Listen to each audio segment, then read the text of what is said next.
Assalamualaikum warahmatullahi wabarakatuh. Kami dari kelompok 3 yang beranggotakan Khairunisa, Alisa Katrunada, dan Adinda Paradila akan menjelaskan hasil kerja kami yang berjudul Acara Istimewa.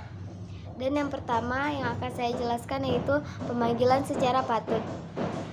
Gugatan atau akan diajukan ke muka pengadilan diajukan sesuai kompetensi peradilan baik absolut maupun relatif. Gugatan didaftarkan kepada Kapaniteraan Pengadilan untuk mendapatkan nomor register perkara atau dengan terlebih dahulu membayar panjar biaya perkara atau pasal 145 ayat 4 RBG atau 121 ayat 4 HUIR.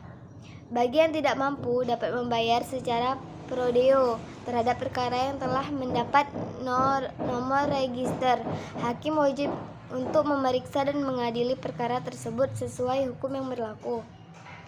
Kemudian perkara yang telah masuk dengan memenuhi persyaratan hukum acara yang berlaku oleh ketua pengadilan didistribusikan kepada hakim atau majelis hakim atau penetapan.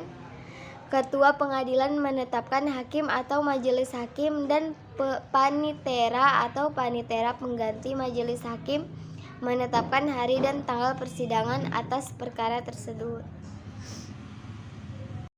Baik, di sini saya akan menyambung tentang konsep pemanggilan secara patut. Yang pertama itu agar para pihak hadir ke dalam persidangan yang telah ditentukan, maka para pihak harus dipanggil untuk itu dengan melakukan pemanggilan secara patut, yaitu dalam pasal 145 ayat 1.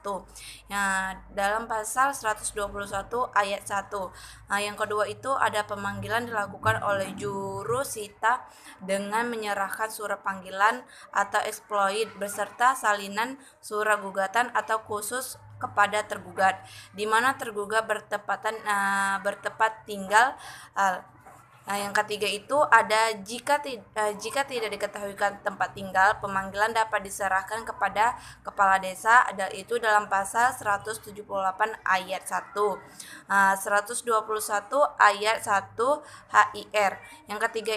Yang keempat itu ada surat pemanggilan yang telah ditandatangani oleh yang dipanggil atau oleh kepala desa, atau risalah panggilan atau relas tersebut oleh jurusita harus diserahkan kepada hakim pemimpin sidang untuk pembuktian bahwa pemanggilan telah dilakukan secara patut.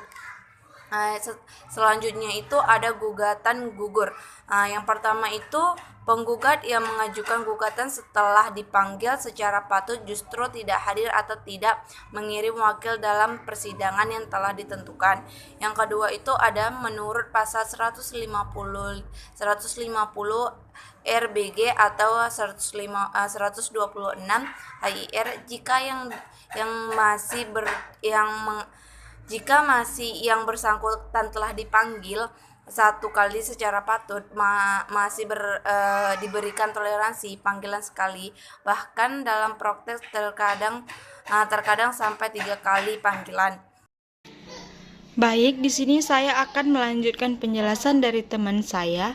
Jika penggugat tidak hadir sedangkan tergugat hadir, maka hakim dapat menjatuhkan putusan gugatan gugur disertai segala biaya yang timbul dalam perkara ini. Mereka dapat mengajukan gugatan lagi setelah membayar buatan perkara tersebut. Pasal 148 RBG atau 124 HIR. Baca juga pasal 161A ayat 6 RBG atau 135A ayat 6 HIR. Putusan Versteeg. Jika yang tidak hadir atau tidak mengirim wakilnya ke dalam persidangan setelah dipanggil secara patut itu adalah pihak tergugat, maka hakim dapat menjatuhkan putusan Versteeg. Pasal 149 RBG atau pasal 126 HIR. Putusan Versteeg tidak selalu mengabulkan gugatan penggugat. Jika gugatan tidak berdasarkan hukum peristiwa-peristiwa sebagai dasar tuntutan, tidak membenarkan tuntutan, maka gugatan dinyatakan tidak dapat diterima. Sedangkan jika gugatan tidak beralasan, tidak diajukan alasan-alasan yang membenarkan tuntutan, maka gugatan dinyatakan ditolak. Jika dalam sidang pertama tergugat hadir dan dalam sidang berikutnya walaupun telah dipanggil secara patut, tergugat juga tidak hadir atau tidak mengirim wakilnya, maka perkara diperiksa secara kontradiktor.